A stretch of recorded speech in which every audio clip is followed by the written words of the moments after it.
Hi అండి. ఇంట్లో కూరలు ఏమి లేనప్పుడు ఇలా 4 వెల్లుల్లి రెబ్బలు ఇంకొకటి తీసుకోవచ్చు కావాలంటే అని కచ్చాపచ్చాగా కొంచెం దంచుకోవాలి.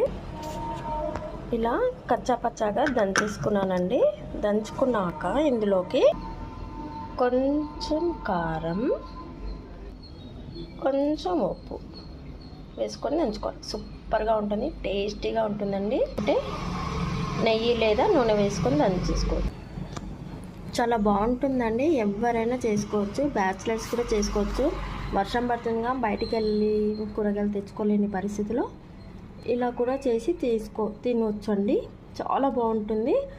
మార్నింగ్ నేను మా బాబాకి చేసి పెట్టాను, చాలా బాగుంది. ఒకసారి వీడియో తీసి పెట్టమన్నారు, అందుకే చేస్తున్నాను. చాలా టేస్టీగా ఉంటుందండి.